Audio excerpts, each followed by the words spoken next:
Hello everyone, this video is for my English project, which I already did, but it's kind of funny because I messed up really bad, and this happened in the middle of class, like while we were presenting all of our projects that we did.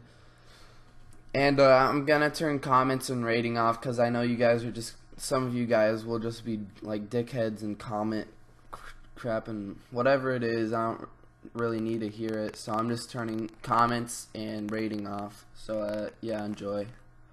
Phil was a young boy born in Columbus, Georgia in the South, and he was just the average boy who did sports and got good grades. The only downfall to him was that he is bipolar, which means he can have mood swings that are very harsh and can change fast. While being bipolar, you can have a manic phase, which means you do things you would not normally do, and a depression phase, which means you are depressed most of the time. After his childhood, he goes into high school where he still has a good life, having plenty of friends and still doing the same sports that he's been doing.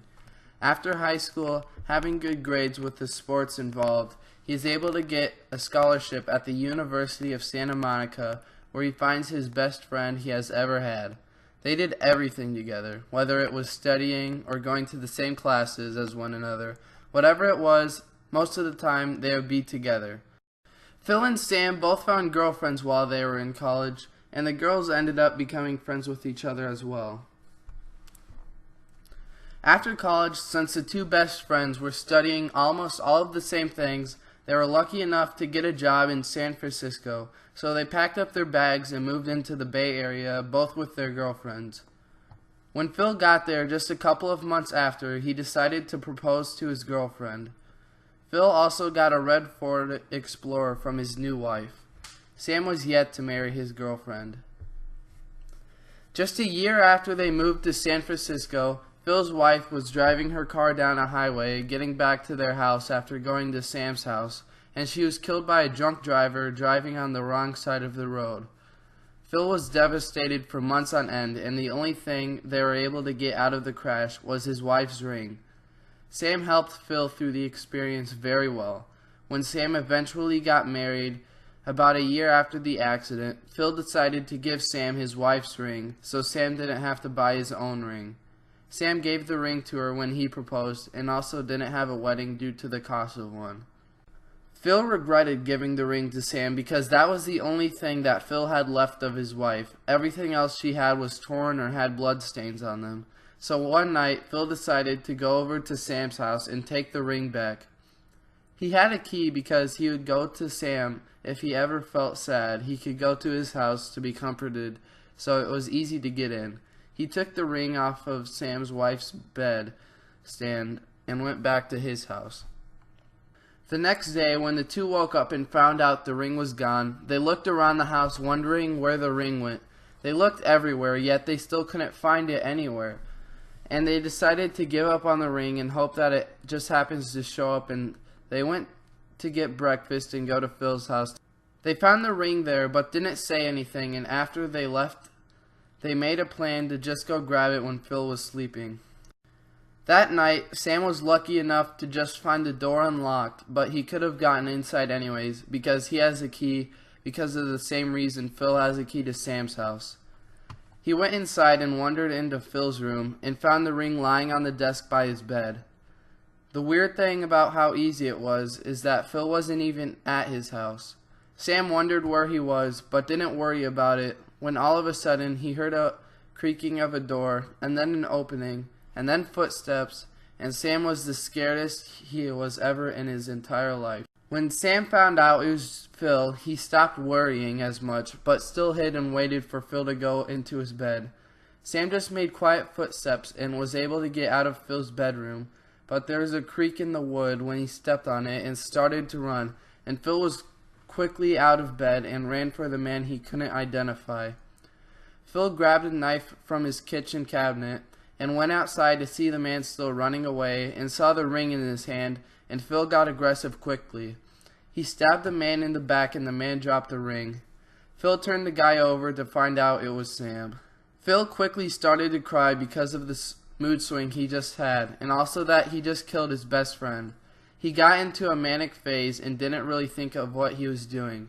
All he could think of doing was packing up bags and leaving to somewhere. He didn't think of where he was going and just left. First, he packed up bags and got into his car. He left north on Highway 5, which is the longest highway on the western coast. He went north because if he went south, he would eventually reach Mexico and be stopped there. On the first day he left, it was just driving, getting gas, and then driving again. All he could think of was driving away from the Bay Area. After the second day of driving north, he reached Oregon, where he got to a Motel 6 and stayed for the night. The next morning, he grabbed a coffee like he usually did, take a shower, and then leave to the north again. He reached the capital of Oregon around 6 p.m., which is Portland, and when he got there, he stopped at a diner to eat dinner. When he looked up at the TV, he noticed that on the local news it said, "We are on the lookout for a man who killed another in California's Bay Area and has been seen coming north. If you guys see a red Ford Explorer, please contact the police immediately. We don't know what he looks like." Phil then got his food to go and left right after because soon enough he thought people will probably find out about his car and just call the police. Just a couple of hours later, he got into where he planned on going, into Washington State.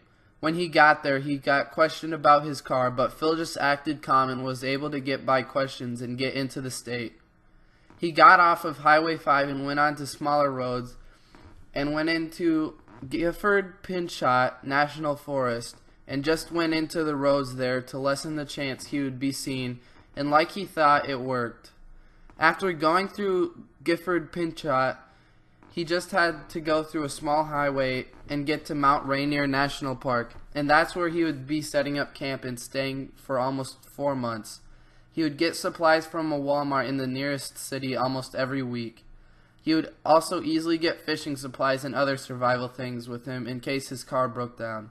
After he was there for almost 4 months, with most days being hiking around, fishing, or driving in his car, he just got bored in life, and he slowly got into a depressive phase, even with all of these amazing things around him.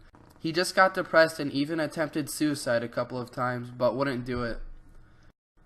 And 4 months after getting into Mount Rainier, he was finally found by a forest ranger who knew about his car and reported it, and he was quickly arrested. He was driven to the police station in the national park and deported to a prison right outside of Seattle. After a couple of months of being in prison, he went to court and easily found guilty of murder, but only put on a 35-year prison sentence. If he wasn't bipolar, he would have easily gone in for life. He was given medicine in prison, which he wasn't given any while he was running away. Oh my fucking god. And 4 months after getting into Mount Rainier, he was finally found by a forest ranger who knew about his car and reported it, and he was quickly arrested. He was driven to the police station in the national park and deported to a prison right outside of Seattle. After a couple of months of being in prison, he went to court and easily found guilty of murder, but only put on a 35-year sentence because of his mental disability. If he wasn't bipolar, he would have easily gone in for life. He was given medicine, which he wasn't given any while he was running away. That made him feel a lot better than before, and for him personally, it wasn't all that bad in prison. After prison, he was put on parole for 20 years, and while in after parole, he lived his life after prison as well as he could, and died when he was 77 and died simply from old age.